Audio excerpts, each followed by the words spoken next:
Scaling your law firm doesn't have to be difficult. It's all about mastering a few key strategies, systems, and mindsets. Welcome to the Scalable Law Podcast, where we talk about how you can increase profit in your pocket and time in your calendar. My name is Carolee Fontanelli, and I have successfully scaled my firm so that it doesn't solely rely on me. Now I love teaching other law firm owners how to do the same. Let's transform your business starting now.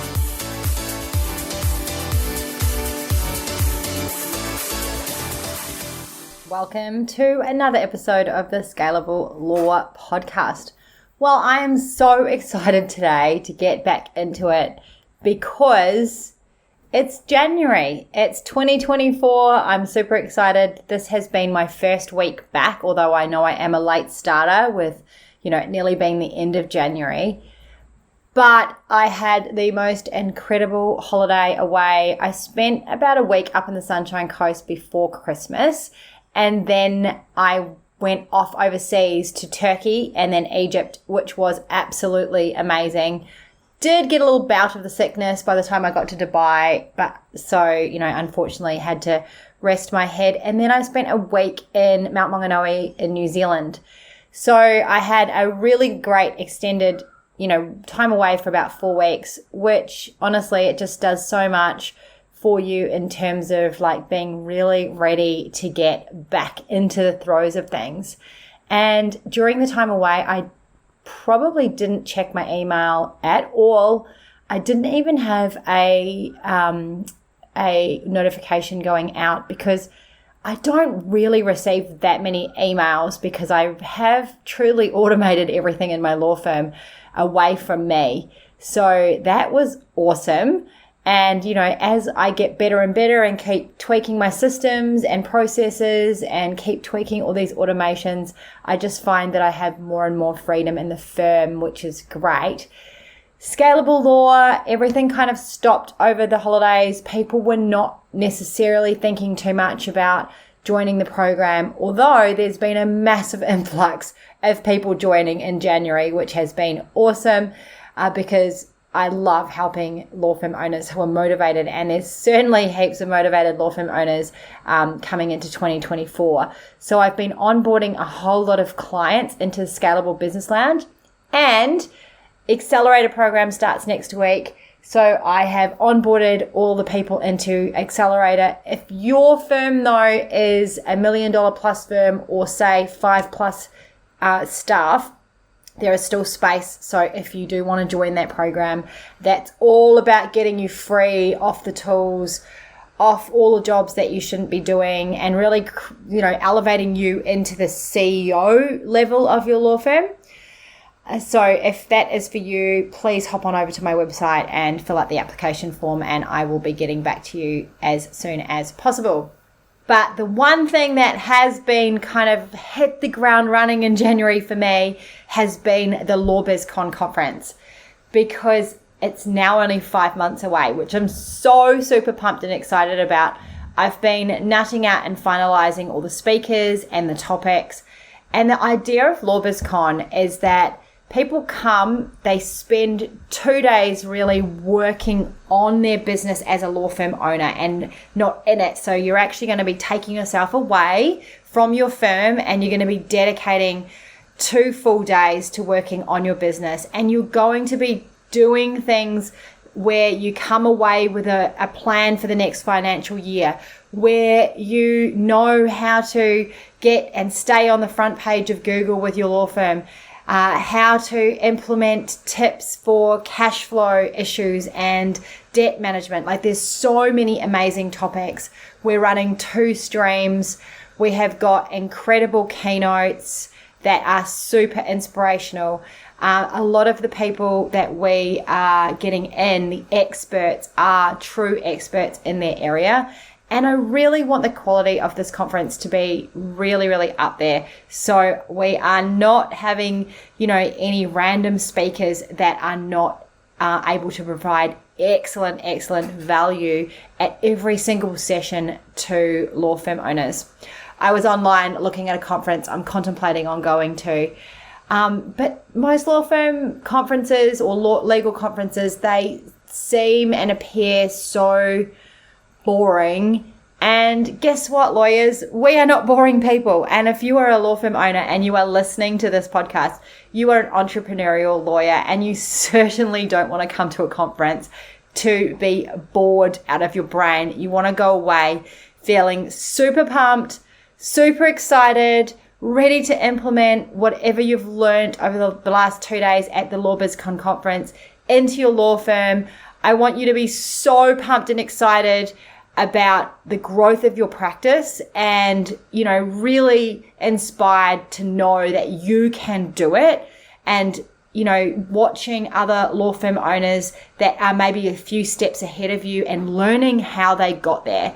So if that sounds like something for you, we have got one more week, or actually by the time this comes out, it'll be less than a week, of the early bird tickets. So it's so inexpensive. We also have a drinks night, which is all paid for, included in the ticket. And we have a gala dinner, and there's going to be heaps of amazing fun surprises. So it's not just a legal conference where you're going to be ticking the box to get your CPD points, although you will be able to get CPD points.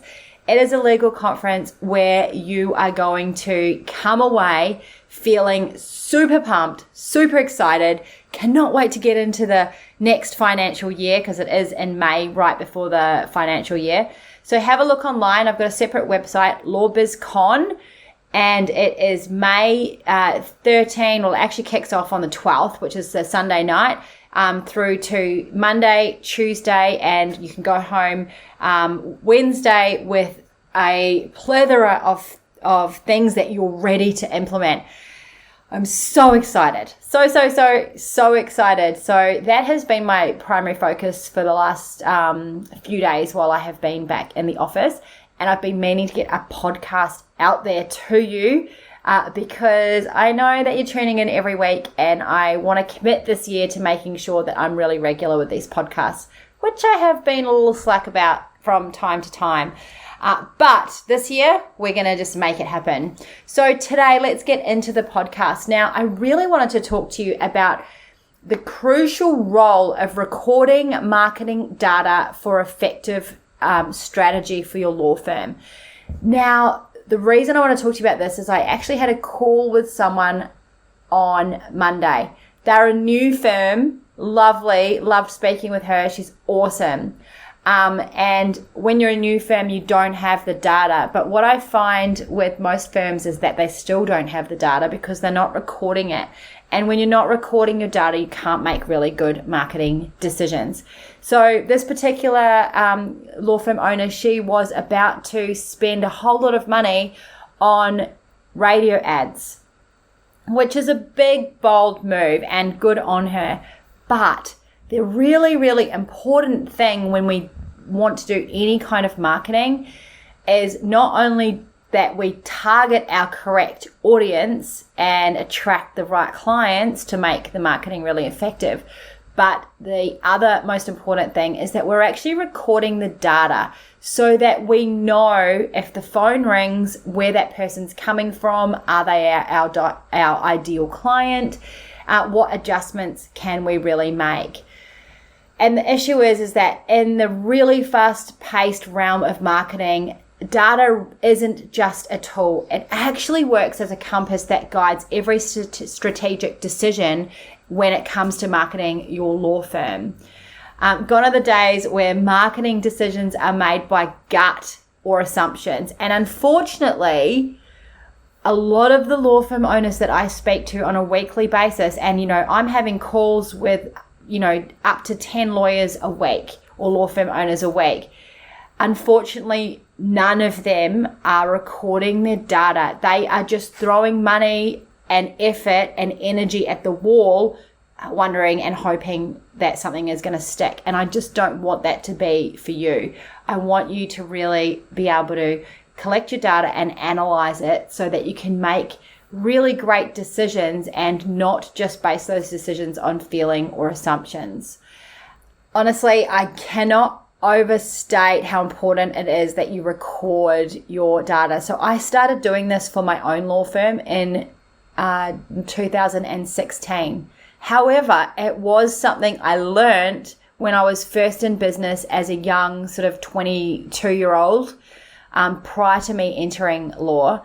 I was fortunate enough to have an action coach, and they taught me how to do this data recording and what to actually record and how it actually helps. And it wasn't until 2016 that I remembered all the learnings, and then I was like, well, I have to implement this into the law firm as well. What this data-driven approach does is it helps us to make informed decisions. It helps us to fine-tune our strategies and ultimately receive better results when it comes to attracting your right client. One of the other things that I find frustrating when I talk to law firm owners is that they try something for a really short period of time. Like they might try Google ads or Facebook ads or some organic kind of marketing, but they feel like it doesn't work.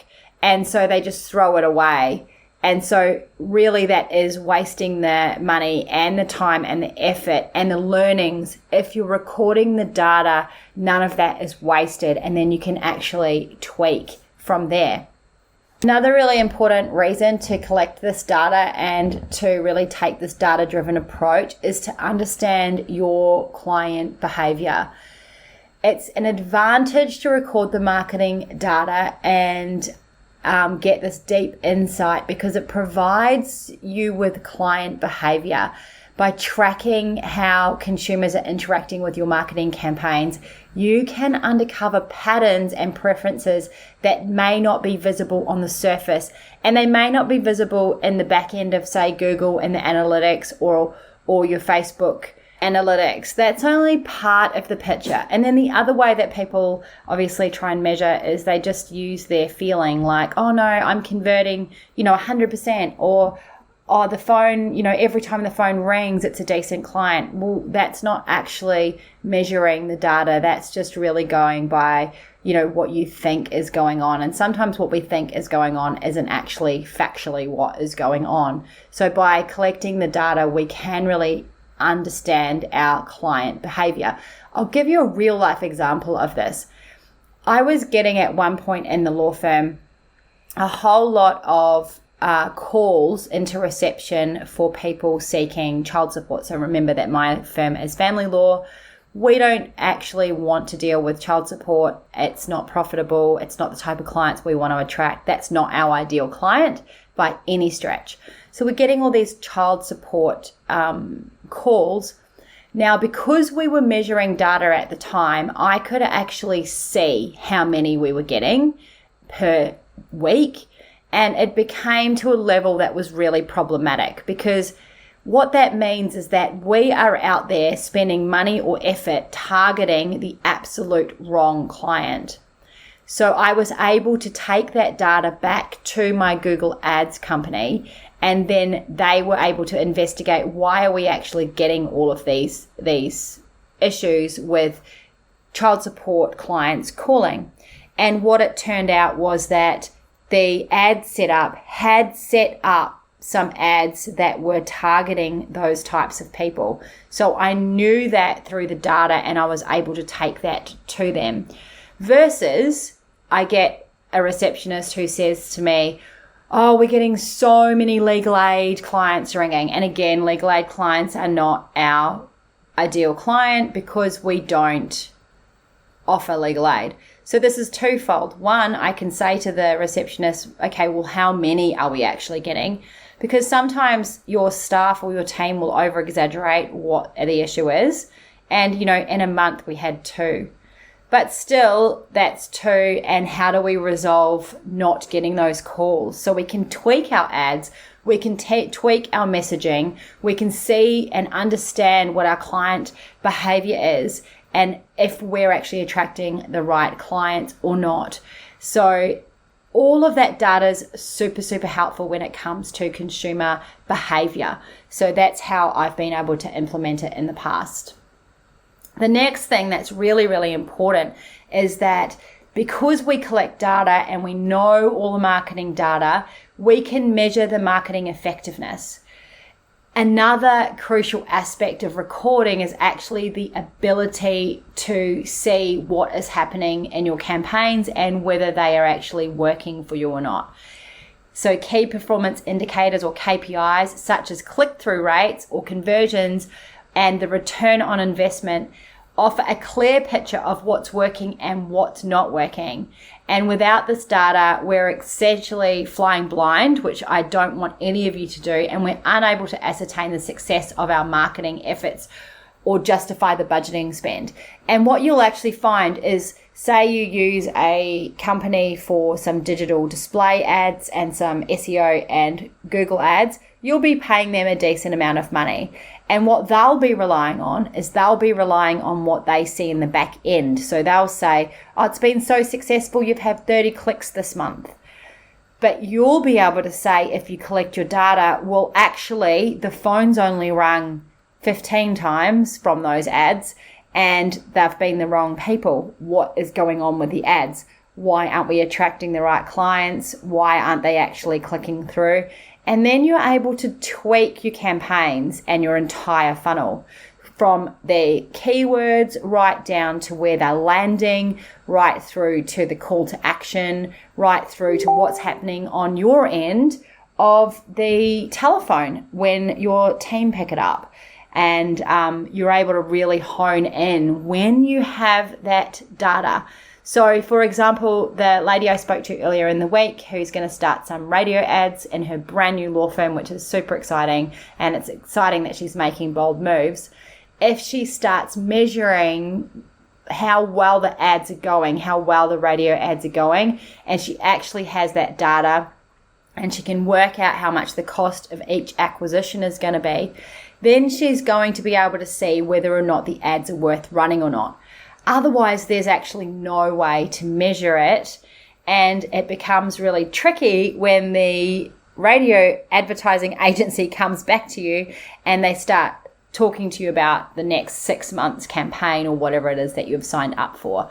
It's so much better when you've actually got something really solid that you can hold on to, because you have measured the effectiveness of all the campaigns and all the efforts that you're doing and putting out there.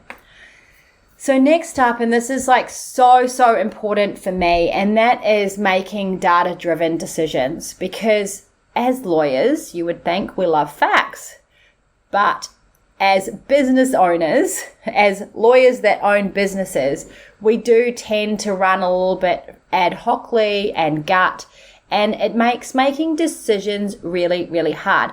So the lawyer who's new in her business and is going to be running radio ads, how does she know at this point if they're going to work or not?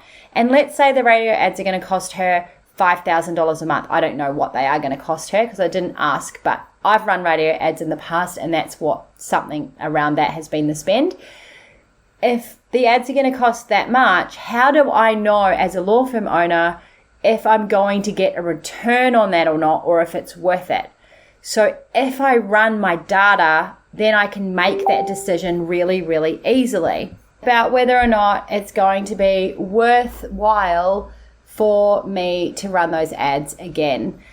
This approach really significantly reduces the risk of guesswork and assumptions, and it leads to more efficient and effective marketing strategies. So what it leads to is it being less expensive with a better result, which means that your investment is going to pay off in such a bigger way.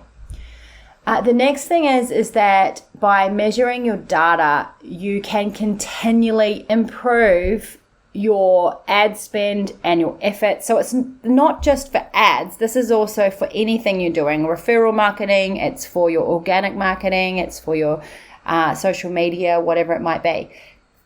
You can do what's called A/B testing, which is a really interesting thing to do, where, say, for example, we're running some Facebook ads and we have a visual or an image or a video. We can test the exact same location, demographics, everything around the ad, but we can change the image on the ad and we can test which A works better or does B work better. We can also test, for example, all sorts of things like areas or landing pages, or, and there's so many different components to your funnel, your marketing funnel, that we want to be able to test each of these out. And we can do that with the A/B testing, but only if we're testing and measuring our data. So that continual improvement through your A/B testing is really, really important, rather than just throwing away your campaign. So I speak to so many law firm owners, and they say, try Google Ads. They spend $1,000, they feel burnt because they don't get a result, and they throw it away, rather than looking at each section of the funnel and working out what isn't working and how we can test and measure it and make the incremental improvements to the marketing strategy, so that we're always moving in the direction of greater engagement and higher conversions.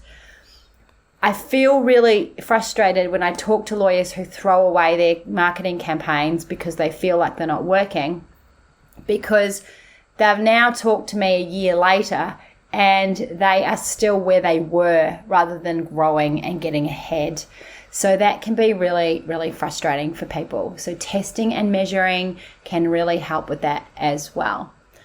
Of course, the other thing that testing and measuring does, or using your data, driven strategy, is that it gives you the competitive edge. Recording and analyzing marketing data provides a significant competitive advantage to your competition. And believe me, as a law firm owner, in a competitive space, family law on the Gold Coast and Brisbane, there's always competition around us. It doesn't matter who you are or what practice area you're in. Someone's going to be competing up the ranks in terms of ads and advertising and spend and all of that kind of thing. But if you know your data and you're able to know your client behavior, you're able to make better decisions, you're able to do A/B testing and continually tweak and improve your ads, that is going to give you a competitive advantage for sure. So keep that in mind. So in conclusion, recording your marketing data is not just beneficial to your practice, it's actually a necessity for your business to thrive in the environment that we have today, which is a highly competitive digital era that we're in. So you need to be doing this. It empowers you as a law firm owner and probably the marketer of your law firm to move beyond guesswork. It provides you solid foundation for strategic decision making and continual tweaking and improvements. It also helps you to craft more effective marketing strategies, and it helps you to deliver greater value to your clients or potential clients. And it will definitely help you achieve sustainable growth in a really competitive area, which is the legal sector. So that is definitely why you should be implementing a data strategy. Now, if you don't know how to implement a data strategy, this is one of the core modules that I teach inside the Scalable Business Lounge. I teach you how to, first of all, attract the right clients. I teach you how to set up 3 amazing marketing funnels that work for law firms. And then I teach you how to set up this data implementation strategy so that we're taking the guesswork out of everything, because I don't want you chucking money away into thin air. I feel like over the years of having my own practice, I have done that enough for all of us and had to learn the hard way. And I don't want you doing the same. And it's been awesome supporting so many law firm owners in the program. I've got someone that comes to mind who started their business in 2020. They're now aiming this year, they'll be hitting the $2 million revenue mark. We're only in year 3 of her business. And that's because she's implemented all of these strategies and she's just gone hard on it all. She's done both my Scalable Business Lounge and Accelerator program, and it has been, excellent in thriving in a new law firm. And, those kind of results make me really, really excited. And, unfortunately, I took much longer than that to get there. But everything that I learned or the mistakes that I've made, I've been able to pass on to others. And it makes your life so much easier. So why not pay a few $100s a month to get all of this information soaked into you so that you don't have to go it alone and learn the hard way. Learn the easy way. Come along into the Scalable Business Lounge, and definitely buy tickets for LawBizCon if nothing else. So head on over to either scalablelaw.com to check out any of my programs, and head on over to lawbizcon.com.au to get your early bird ticket, which will set you up for an amazing year. And you're going to be able to network with some great other law firm owners. Everyone that's coming is a law firm owner, so you are going to be amongst your people, and we are going to have a ball. It's going to be so much fun. Anyway, that's all I have for now. See you next week. Bye for now. Thank you for listening to the Scalable Law Podcast, brought to you by the Scalable Business Lounge. If you would love to know how you can get more clients without relying on referrals, head over to scalablelaw.com to watch my free masterclass. Until next time, you have got this.